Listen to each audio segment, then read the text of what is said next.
you didn't stop wanting things because you're easy to love. You stopped because wanting something started getting you less of him. This doesn't happen in like some big dramatic moment. It happens with something small. You ask for more time or more clarity or consistency, and then his response just kind of goes haywire, or it shifts. Maybe it's subtle.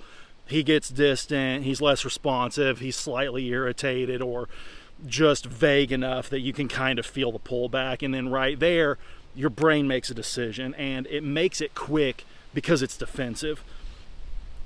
It's something like, if I ask for things, then I create distance, and that interpretation is where everything changes, because now every time you feel a want, it's no longer neutral. It's a risk that you've got to spend time calculating, and that feeling, the feeling shows up.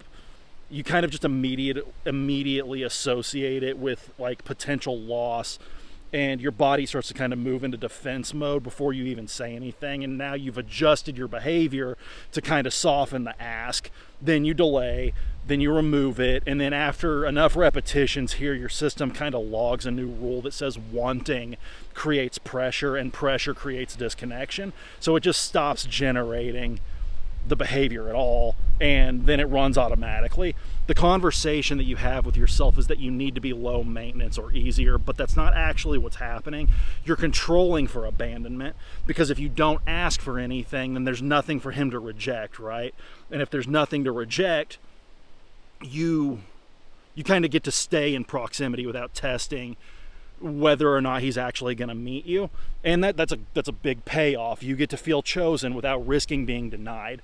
But that big circle is just going to get smaller and smaller. The less that you ask, the less he has to show up. The less he has to show up, the more your brain confirms that asking would have pushed him away anyway. So the suppression feels justified, which makes you double down on it. You didn't actually ever become someone who doesn't need much. What happened is that you learned, probably very precisely, that having needs created consequences, and over time those consequences start to feel really expensive, too expensive to keep paying, at least.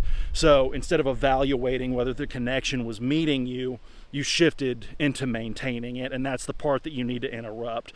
Stop editing what you want based on how you think he might respond, and start saying one thing per interaction in its original version before you reshape it into something easier for him to receive.